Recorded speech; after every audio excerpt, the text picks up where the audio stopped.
slide thing isn't really working out. So, just like I tell you very quickly, the idea I'm working with here today is ridiculing Pakistan, not rethinking Pakistan. And that's a deeply offensive statement, but I'll justify it, I hope. You can pillory me afterwards if I haven't. On October 18th, 2007, I saw a man's lungs burning. That was the day that Benazir Bhutto had come back to Karachi, the late Benazir Bhutto came to Karachi. I was a news producer for a local news channel at the time. That was my day job. I can't do stand-up comedy full-time because, well, it doesn't pay any bills. Forget about some.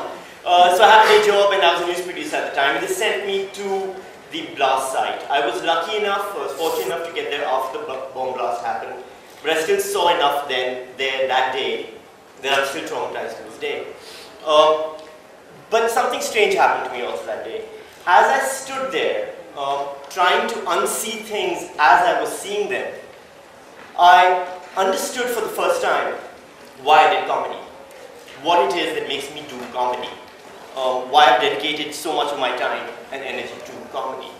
And the thing is, it all kind of goes back to one very bizarre thing, where I always kind of felt that I did comedy because I'm a paranoid narcissist.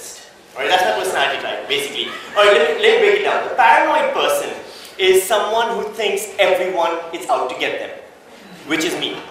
Unfortunately, I also suffer from deep-rooted narcissism, which means I want everyone to come out and get me.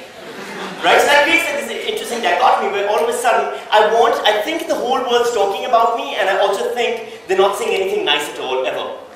Right? And this creates this need, and you think that, oh, okay, Sami, then maybe you wouldn't go out and perform in front of thousands of people, hundreds of people, well, maybe at the start of this evening, tens of people on a good day, and you wouldn't go out and perform in front of these people and invite, more negative opinions. But that's where the paranoid narcissism comes into it. That is kind of like being addicted to having someone come over to your house every day and kick you in the groin really hard. Like it really hurts when it happens, but for a while you have some company. Like that's what it's like to be.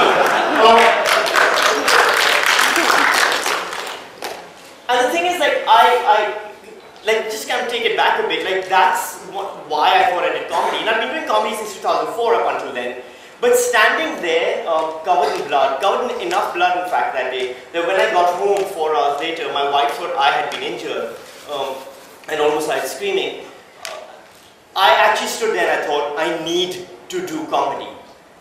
And I know that's a very inappropriate thing to be thinking at a bomb blast site. But part of it is that I know my brain goes in inappropriate places. That's why I do what I do. And I understand that was a problem with me. But I needed to believe that I lived in a world where that wasn't the only thing that happened. Where everything wasn't so serious that everyone died from seriousness. That we could still laugh, and that laughter could still happen for things that were ridiculous. I wanted to believe in the ridiculous, and that was basically what I was trying to do, because like you look at the world around you now, and Pakistan and the whole world, everything's changed. People are so insulated against each other because they don't want to deal with horror anymore. You don't want to deal with the stress. I come from Karachi. All we do. You'll never see anyone skipping in Karachi, by the way. Nobody walks, like everybody walks like this. Like, it's just angry walking. No, everyone want to get out of the way. That's how people walk. You'll never see anyone traipsing along anymore, if you ever did. Like if you notice the way people drive now, people don't even drive nicely. There's no joy in the travel experience. Everyone drives now with like their knuckles are white and they're kind of there and they're just like, you got in front of me, you got in front of me, you drive right in front of me, you see what you got in front of me, I got in front of you, you got in front of me, you got in front of me. That's how it is.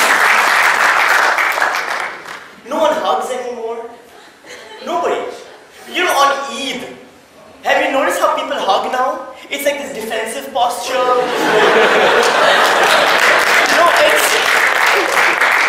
That's why the Taliban and Al-Qaeda are so angry, in my opinion, by the way. I think that's the root of their anger. If you think about it, they started off as little boys who were taken away from their mummies. Okay, that's what they were. They were little boys taken away from their mummies and put in these terrorist training camps, surrounded by angry people all day long, all year round. They don't have off days in like Al-Qaeda. There's no terrorist training camps, casual Fridays, suicide vest and shorts. You don't have that. It's just tension and anger all the time. And all they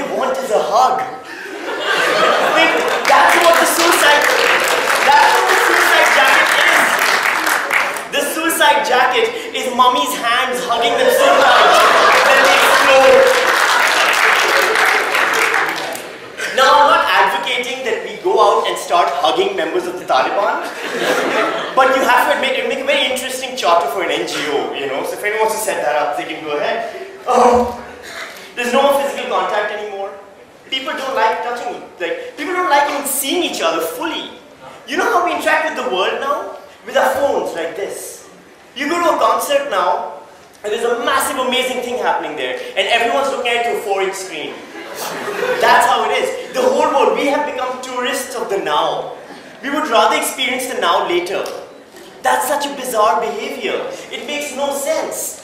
Like, it's gotten to the point where, you know, if the apocalypse happens tomorrow, if Qiyamah happens and the day of judgment begins, and Gog and Magog rise, and Kana the Jal is walking past, and the mountains are as carded wool, and the rivers are as blood, and the sky is roiling with fire, we're all standing there going like, hey, check it out.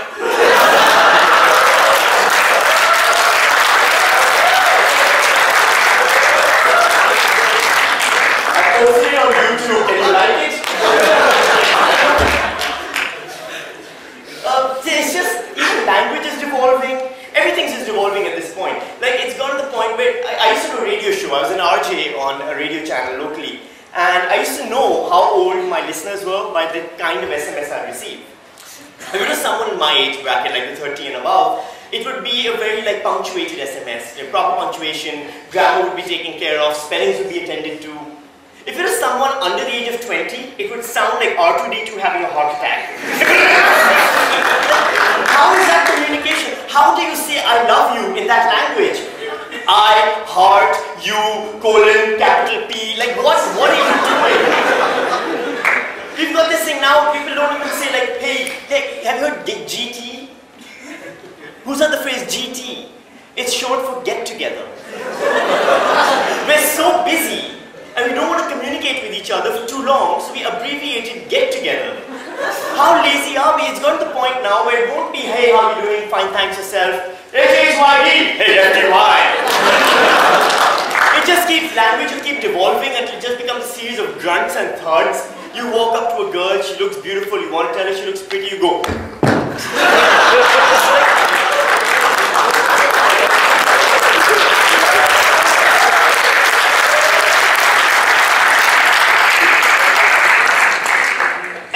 On devolving, it won't stop there. It'll just become a thing where it'll just be signs by the end of it. That's what hieroglyphics in ancient Egypt were, by the way. The language devolved to the point where hieroglyphics were basically an invitation to a GT at Tutankhamun's house. You know, like that's what it was. We've become shallow. Everyone's so shallow. I am so shallow. I will openly admit it. I am so shallow, I make myself sick. I nauseate myself with my shallowness. Do you know how dirty you are depends on how much money I'm going to give you if you are asking me for money? That's how disgustingly shallow I am. I mean, basically, if there's a beggar or a homeless person who comes up to me and he's got a sense of dignity and self-worth and he's like, you know, I'm not going to look dirty. I'm going to have pride in my appearance. I'm not giving him any money. Like, how much charity you elicit from me depends on how many flies are around you. Like, if there's the right amount of flies, I'll give you some money. If there's too many flies, get away, I don't want to be a part of that. And if there's too few flies, like, oh, where are you working part-time that you're too good for the flies, you know? That's how disgusting my behavior has become, and that's not just me, it's everyone. We're disconnected. We're disconnected from the country we live in, we're disconnected from the people. We look at Pakistan, and we look at the problems, and whenever we try talking about them, we get defensive and we bury it all under a blanket of patriotism. That's what we're doing now. It's just, right away, it's just patriotism. We've become like the parents of that obnoxious kid. You know the kid who's in the park with all the other kids, and he shoves the other kids down, and he starts peeing in the pool. And the parents are there, you turn to the parents, like, aren't you going to do something? And the parents are always like, we're so proud of you, beta. We love him. And everyone's like, dude, those parents are weird. But those parents, look in their eyes, there's panic in their eyes. Because those parents are thinking, if we don't keep saying I love you, we're going to have to deal with this. I don't want to deal with this. Pakistan is that obnoxious kid now, and we are those idiot parents.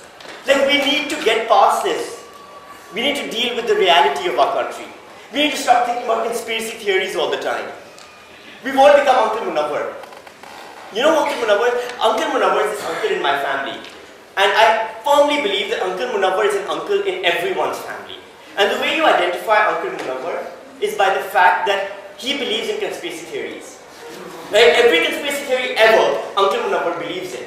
And we always made fun of him, what a weird uncle. Uncle Munawwar, in my family, used to believe that a homeless person living near his house on the street was a CIA spy sent to spy on him because he once saw that man holding a Dawn newspaper. The English newspaper, he's definitely a spy. You know, we always made fun of him. Until the thing is, like, some of his things are coming true. Like, he told us about drone attacks before we knew about drone attacks. And then he used to say, like, there are CIA agents running around Lahore killing people. We just laughed at him and then that thing happened. So, I'm just wondering at this point, like, what's going on with the CIA? Like, what is happening with the CIA that Uncle Munawwar has all the information? That's definitely a leak or something. Unless right now there's a meeting going on in the basement of the White House, and it's Barack Obama, Hillary Clinton, and the Joint Chiefs of Army Staff, and they're all standing around this big table, and there's the world map, and the armies of the world are there, Pakistan's in the center, and Hillary Clinton turns to Barack Obama, and she says, Mr. President, if you give the go-ahead, we can wipe Pakistan off the map right now. Mr. President, what do you say? And Barack Obama thinks, and he considers, and then he says, I need to turn and ask my most trusted advisor. Uncle Munawwar, what do you think?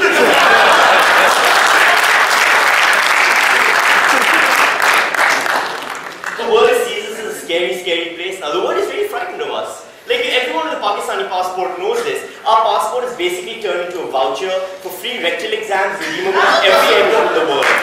You know? I recommend Singapore Airport, small hands, very comfortable. But that's how it is. The world sees us as very, very frightening. I get emails because I put my comedy up on YouTube in a desperate attempt to become more popular. I said all I get is just hate mail all the time, but you know, I tried. And I get mail sometimes from people from outside Pakistan.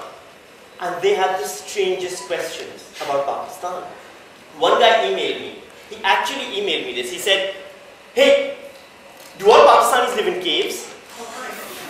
Okay, you're not getting it. He emailed me to ask me do all Pakistanis live in caves. How did he know I was getting my Wi-Fi?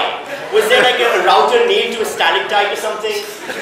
There was another girl, actually, guy emailed me and he said, hey, why do all women in burqa look like ninjas? Like, because of the black thing and just the eyes visible. And I explained, I said, look, you know, not all Muslim women wear the burqa, some do, some don't. And the reason why they look like that is because all Muslim women are trained in the ancient and honorable art of ninjutsu and carry shurikens and katanas and Now, I thought I was helping Muslim women around the world not be harassed. Instead, they banned the burqa in France, so I'm kind of sorry about that. I think that's something to do there. And then this one woman emailed me and she said, hey, do Pakistanis have sex? Where did she think I came from?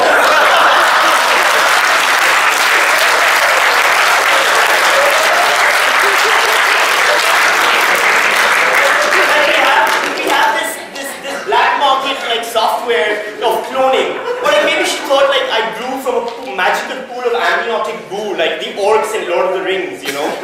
That's why they hate and fear us, by the way, I think. It's not because they think we're terrorists, it's because they think Saruman raised us to kill Frodo and Lord of the Ring. The reason I'm doing this idiocy, the reason I'm saying these stupid things, is I firmly believe that the more you laugh at something, the more you take away its power. I believe in the power of the farce. By ridiculing those things that we hold to be so frightening, like our image, like the terrorism, like the things that frighten us on a daily basis, when you make fun of them, they're no longer frightening. You defeat them. The farce always outlives the reality. I firmly believe that. I'm going to tell you one very quick short story and then I'll be done here. This actually happened to me a few months back, and it's a true story. I live in Karachi and I was driving home from work and I got held up. Now if you live in Karachi, by the way, this is just another Tuesday. Right? Getting held up. If you live in Karachi and have not been held up, then you know, you're a tourist. Or you're the one doing the hold-ups, you know, clearly. But I was driving and I stopped at a red light and this guy came up to me and he put a gun in my face. and he said, give me your phone, give me your wallet. And I gave him the phone, I gave him the wallet. What else could I do? And he took it. And this actually happened, I swear to God. He says, I hope you're not angry, as he turned away. And because I'm an idiot, and I couldn't stop myself from saying things that I shouldn't say, I said, you've taken everything else, leave me my anger. And he laughed. He laughed, so I laughed.